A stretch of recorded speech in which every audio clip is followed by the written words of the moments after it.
In 5.4, we're going to actually look at graphing inequalities. Right? So let's first look at the warm-up and review how to solve a linear inequality in one variable. So if there's only one letter, like in the first one, there's only an x. How am I going to solve for x? Right? Well, my first job to get x by itself.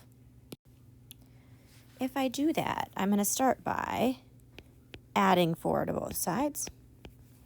That would give me 9 is greater than 3x.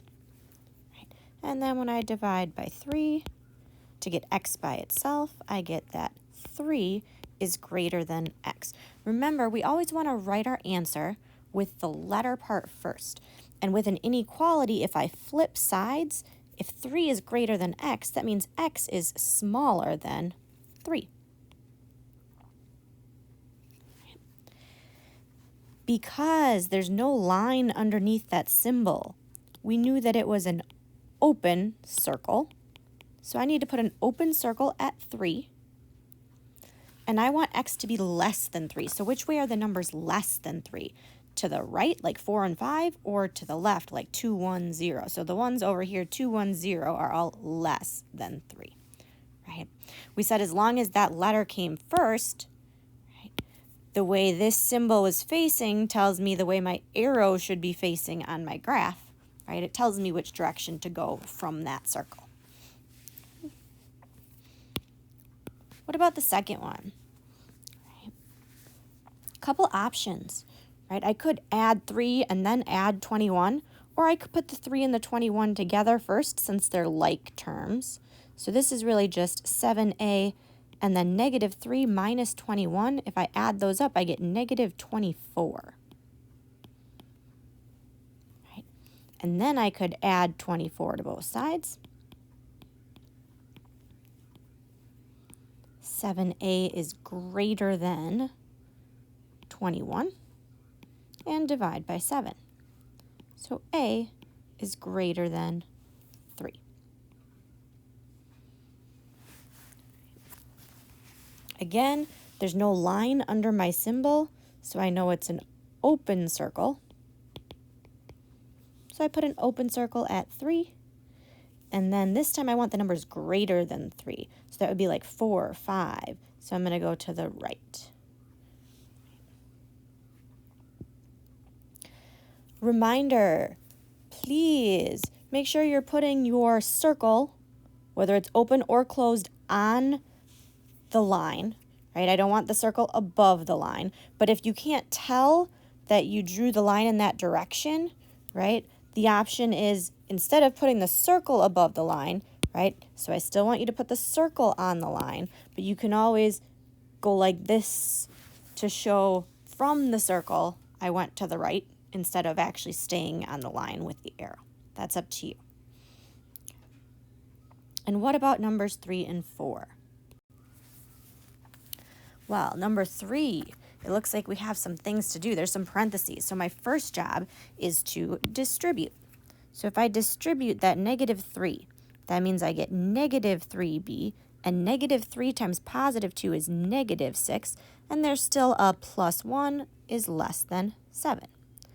Right? I want to get b by itself. Well, I could subtract 1 and then add 6, or I could combine my minus 6 plus 1 to get negative 5.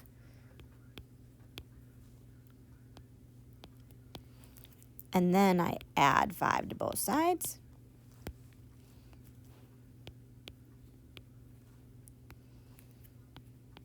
And finally, I divide, but this time I'm dividing by negative 3. And as soon as I divide by a negative number, right, I'm going to circle that symbol because I know it's going to flip around, right? Anytime we multiply or divide by a negative number, our inequality symbol has to switch directions. So I actually get that b is greater than negative 4. So only when I multiply or divide by a negative number, right? That's when I have to flip my symbol. So again, there's no line under my symbol for the or equal to, So it's an open circle. So I put an open circle at -4, and then I decide, do I want -5, -6, -7, or do I want -3, -2, -1, 0?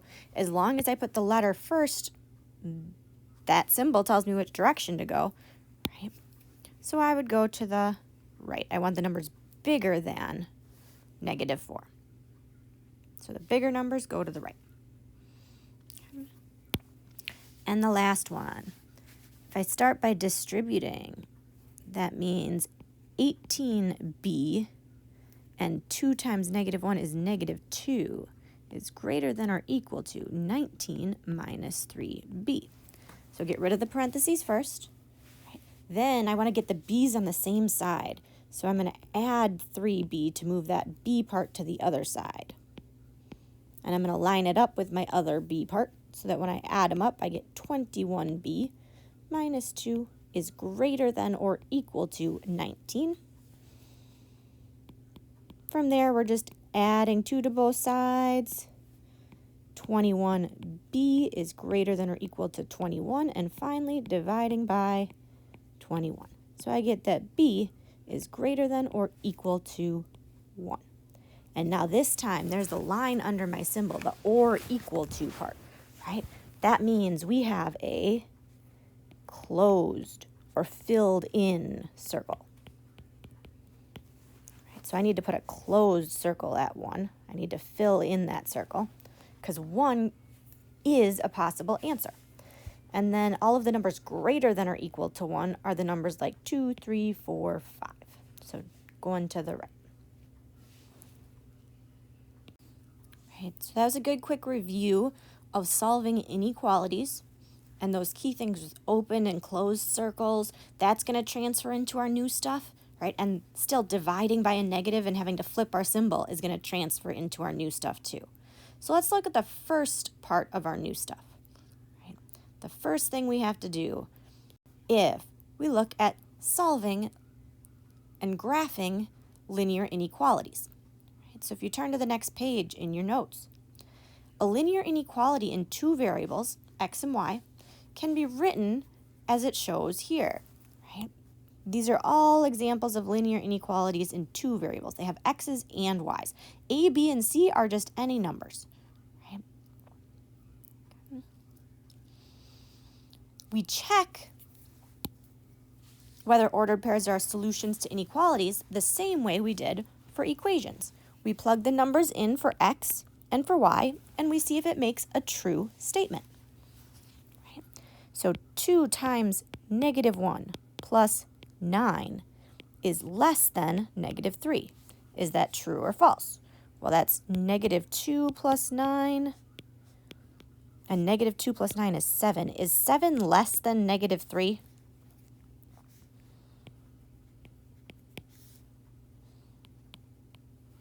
Nope. So it is not a solution.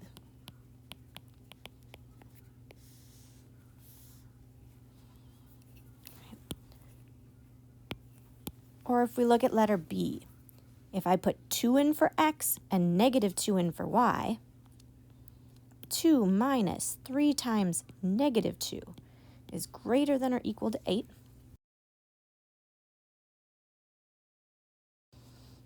Gives me 2 plus 6 is greater than or equal to 8. 2 plus 6 is 8, is greater than or equal to 8.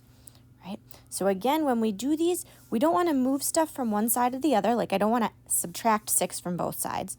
I just want to keep the 2 sides separate and find the answer to each of those, right? The 2 sides separate. This one stays -3 the whole time, and I find the answer to the other one. Or this one stays 8 the whole time, and I find the answer to the other one. Right? And I see if it's true or not. Is 8 greater than or equal to 8?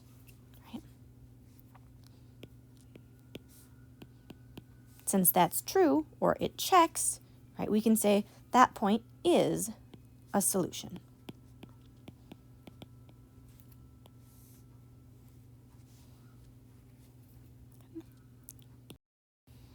So time to try a couple U-tries. If you haven't yet, pause the video and try these 3 questions. If we start looking through these to see how we did, right? If I put -2 for x and 2 for y, it would be -2 plus 2 is greater than 0. Is that a true statement or a false statement? So tell whether the ordered pair is a solution of the inequality. Right, well, 0, right, if I add those two together, I just get 0 is greater than 0. Is 0 greater than 0? Right, since it doesn't have the or equal to, 0 is not greater than 0. So that point is not a solution. Because we get a statement that was not true.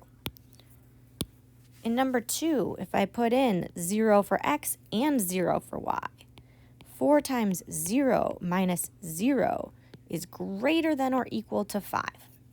Well, that's 0 minus 0, and 0 minus 0 is 0. Is 0 greater than or equal to 5?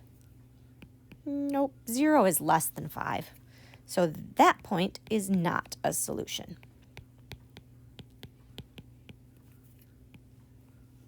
And what about our last one? 5x minus 2y is less than or equal to -1. If we put in -4 for x and -1 for y, is that a true statement or a false statement? 5 times -4 minus 2 times -1 is less than or equal to -1. So that gives us -20, and then -2 times -1 is +2. -20 plus 2 is -18. Is -18 less than or equal to -1? Well, it's not equal, but is -18 less than -1? Right. So the bigger the negative number is, right, that actually makes it a smaller number. It's further to the left on my number line. Right. So if I had that number line that I was picturing in my head, here's 0, here's -1, and -18 is way over here. Right. It's on this side, which means it's less than -1. So this is a true statement. So finally, we have one that is a solution.